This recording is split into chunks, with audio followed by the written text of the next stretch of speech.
pleased to have you here. Thank you. Thank you. Thank It's you very Mr. much. Jian Wang, so we're very pleased that you could come and before you go into the hall to see the other performers. I was wondering, being a jury member, how do you judge the candidates? For example, is emotion as important as technique?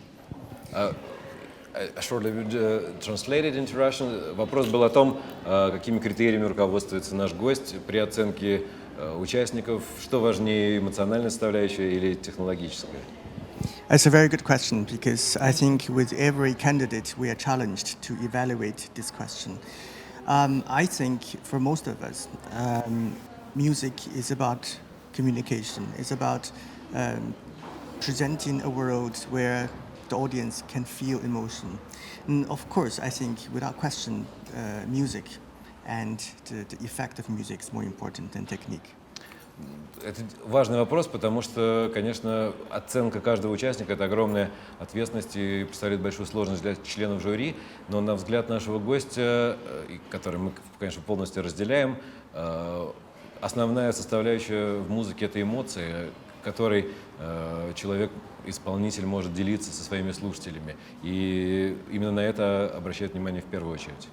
I always wonder too, since they're young, I mean, the youngest in this year's competition in the cello is 17 and the oldest is maybe 30, 31. I'm wondering if at this age, it's like tasting wine. I mean, when you hear a specific candidate, can you say that he's from that country, he's studied under that person, or like a good bottle of wine where you know it's a Bordeaux or you know what year? Is that marked in these young candidates? Вопрос такой, что у нас участники из разных стран и разного возраста. Может ли наш собеседник, не глядя на них, только слушая, оценить, как вот на дегустации вина, без этикетки, это человек из такой-то страны, он такого-то возраста и так далее? I think that's an interesting question.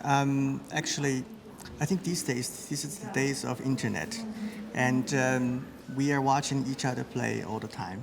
So whenever there's a great player, I think most other cellists would hear and heard about him or her. So I think the style is quite mixed now. However, of course, we do recognize some teachers, their shadows in the players. And I think a great player builds on the foundation of the teacher, yet he or she must have his or her own personality to convince us. If it's only a shadow of the teacher, then probably it's not such a good thing.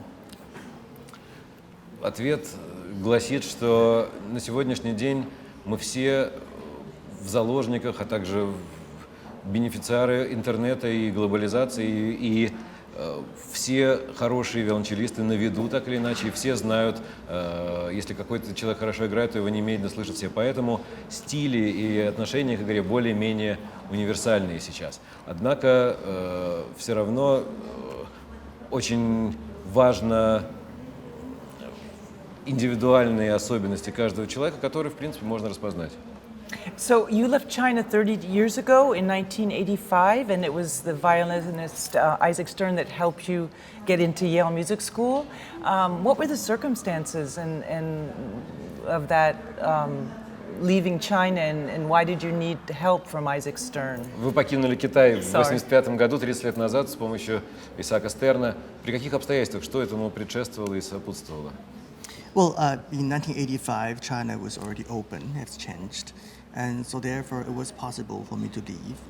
And, the music world is such a competitive world, as you can hear from this great competition. There's so many great players here. It is very hard for a young person to be noticed. So therefore I was very lucky to be helped by a great musician already. So because of his recognition, I was able to launch my career very quickly, and I had the luxury to learn while I performed. So I was very, very lucky that way. But how come that he met you and noticed you? He's a violinist, you're a cellist, and it was a very, very interesting story because in 1979, this is the first year China opened, China changed. So they invited many important musicians and artists to come to China, and Isaac Stern was American great musician that was invited to come to China. So he came to China and he made a long trip. He gave concerts, he gave master classes, and then he heard musicians play. Even not only violins. Not only violinists, of course. And he had heard about me before he went to China. Oh, really? So he asked to hear me play. So I was playing for him, and it just happened that he had a film crew with him, and they filmed everything down. And so these footages was made into a documentary called From Mao to Mozart. And this documentary won the Oscar award. Wow. Yes. It's the first documentary about music to win the Oscar prize. I didn't know they have a documentary. Yeah, Yes, they do. It's a nice film. It's just my playing was in the end of the film. The whole film finished with my playing. So you were lucky at every point. I don't think I was lucky at every point, but very lucky at that point. Yes, so a lot of people remembered me, and he of course really liked my playing. That's how I got to know him. I will translate. First part of the question. Вопрос был первый о тех обстоятельствах, при которых наш гость покинул Китай, и я сразу же расскажу все вместе, о чем говорилось, что Исаак Стерн, после того, как в 1979 году Китай стал более открытой страной, туда стали приглашать иностранных гостей, иностранных артистов, Исаак Стерн приехал, давал много концертов, мастер-классов по всему Китаю и, конечно, слушал молодых исполнителей и давал им какие-то ценные советы. А мистере Ванге он слышал еще до этого, и поэтому попросил, чтобы он ему поиграл, потому что речь шла не только о скрипачах. И вместе с Исааком Стерном была киносъемочная группа, которая снимала фильм о том, как известный американский музыкант приехал в Китай и общался там с публикой. И этот фильм получил Оскара, документальный фильм. И мистер Ванг играл в самом конце этого фильма, и так получилось, что он оказался вот прямо в зените славы, и это позволило ему оказаться в США, где, конечно, вот все эти обстоятельства и знакомство с Стерном сослужили очень хорошую службу. So, Jian Wang, we have to talk just a little bit about Isaac Stern because he's so well known. What sort of man? What was his greatest quality as a man, as well as a musician, as a man foremost? Пользуясь случаем, мы спрашиваем об Исааке Стерне, какие самые замечательные его стороны, поскольку наш гость был с ним хорошо знаком. I think the thing that struck me the most, and as I grow older, I start to recognize the depth of him, his personality, the depth of his thoughts, his understanding, the depth. It's not only his music. I think his music is only a reflection of his soul. He was such a sensitive, knowledgeable man, and he was so thoughtful, and he tried to understand so many things, and he understood so many things so deeply. And it's almost a cliche that you can have a conversation with him about anything, which is absolutely true. I was very lucky to be around him quite often. And the way he thought, the way he felt, it is so much more profound than normal people. I'm sorry to say this. No? But that made his music just so interesting, and it's so human. I think to be a great musician, you have first you have to have a very sensitive and a very deep soul. Wow. That's the most important thing. It's very beautiful.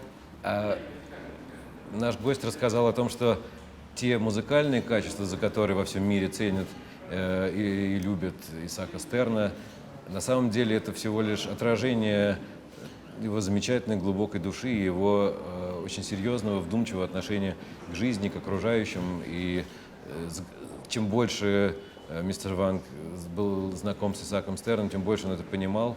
И даже прозвучала мысль о том, что сегодня редко встретишь такого человека, который был бы настолько глубоким и настолько интересным. И вы знаете, я просто не могу это сказать по-английски, потому что это будет непонятно на английском языке. Но была смешная история, когда Исаак Стерн приезжал в Москву, и у него была машина, какую-то ему предоставили, и была табличка, в которой было по-русски написано «Исаак Штерн». И он когда сказал, что а он немножко, конечно, знал русский язык, и он заметил это и сказал, что, ребята, вот надо нехорошо, все дико испугались, как же такой известный человек приехал, и вот фамилии из 5 букв, значит, одну неправильно написали. Он говорит, ничего страшного, главное, что вы не сделали ту же ошибку в моем имени.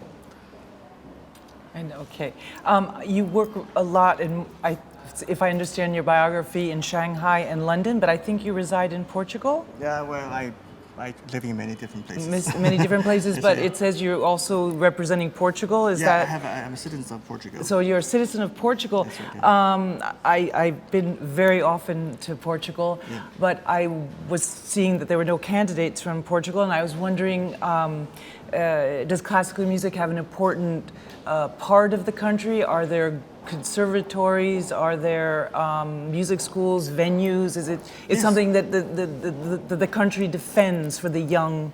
Yes, definitely, definitely. I think the only difference is that, being a small country, they still do not have a big enough conservatory that attracts more important teachers there, which would attract more talented musicians, students to study there. So I think,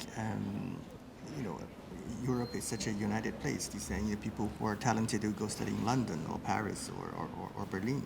So it's not so easy to compete with those big cities. Yes. Вопрос был о Португалии, гражданин которой является наш, в том числе, как я понимаю, является наш гость. И есть ли там какие-то замечательные музыкальные школы и образовательные учреждения.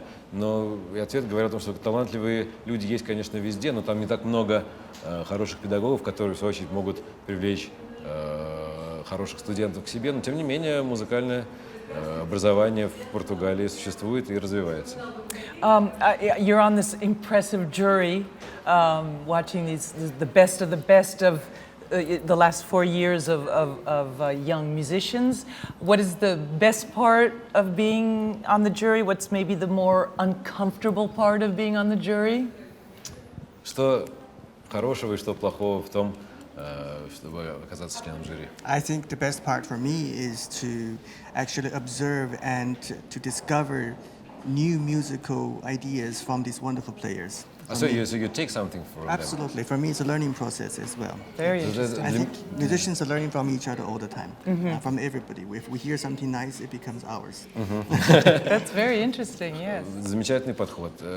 Наш гость сказал, что для него это процесс обучения, что он очень много, если есть какие-то интересные вещи в исполнении конкурсантов, то, конечно, он, будучи членом жюри, с удовольствием их впитывает и, наверное, потом пользуется. But the worst part is when you have to think, who do I have to eliminate for the next round? It's really the worst Хуже part. всего, It's the конечно, с кем-то most horrible прощаться и part. кого-то сбрасывать с конкурса. Because we are all performers and we know how much hard work these young people put into in Потому their что мы все lives. исполнители, мы знаем, насколько тяжело было оказаться. To think we have to eliminate somebody is like cutting a piece of ourselves. И кого-то убрать с конкурса, потому что отрезать кусок себя.